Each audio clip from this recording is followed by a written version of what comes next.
हे लक्षात आणून द्यायचं आहे की सरकारने घेतलेला कुठलाही निर्णय नाही, माननीय सर्वोच्च न्यायालयाने हा निर्णय घेतलेला आहे की 5 लाख लोकांचा मोठा मोर्चा आज निघालेला आहे।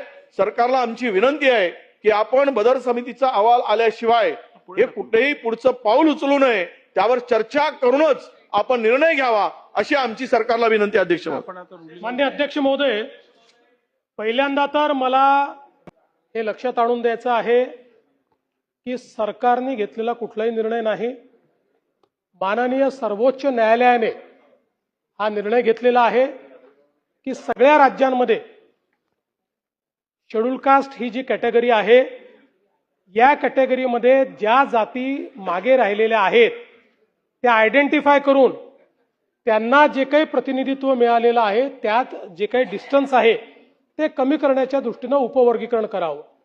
त्यामुळे पहिल्यांदा तर शेड्यूल कास्टच्या आरक्षणामध्ये कोणा दुसऱ्याला आणण्याचा हा विषय नाही आहे, तर शेड्यूल कास्टच्या आरक्षणामध्ये जे मागे राहिले आहेत त्यांना सुप्रीम कोर्टाने समोर आणायला सांगितलं।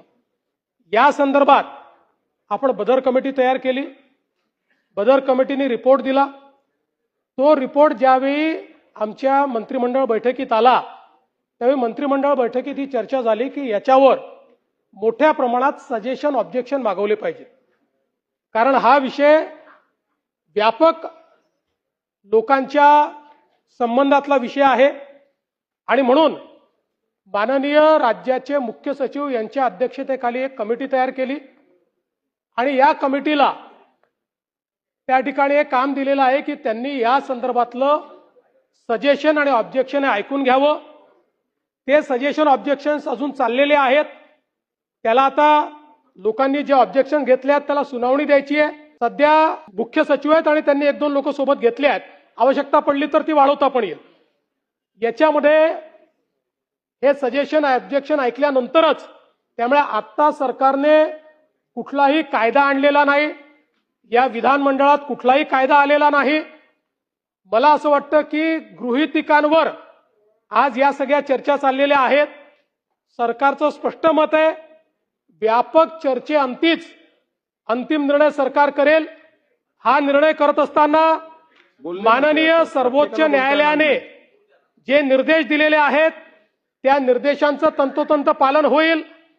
कोणावरही अन्याय करण्याचा सरकारचा मानस नाहीये आणि शेड्यूल कास्ट समाजामध्ये कोणी जर मागे राहिलं असेल तर त्याला पुढे आणण्याकरता जी काही उचित उपाययोजना आहे ही उपाययोजना केली जाईल। मी वडेट्टीवार साहेबांच्या लक्षात आणून देतो, सर्वोच्च न्यायालयाच्या याच आदेशाप्रमाणे कर्नाटकच्या सरकारने, तिथे आपलं सरकार आहे, त्यांनी उपवर्गीकरण केलं, कायदा झाला। तेलंगणात आपलं सरकार आहे, त्या ठिकाणी उपवर्गीकरण केलं, कायदा झाला।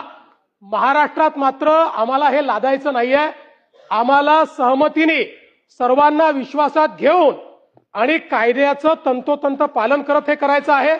त्यामुळे मी पुन्हा सांगतो, कमिटी सगळ्यांचं म्हणणं ऐकून घेईल, विधिमंडळाच्या सदस्यांशी देखील चर्चा होईल आणि त्यानंतरच अंतिम निर्णय या संदर्भातला घेतला जाईल।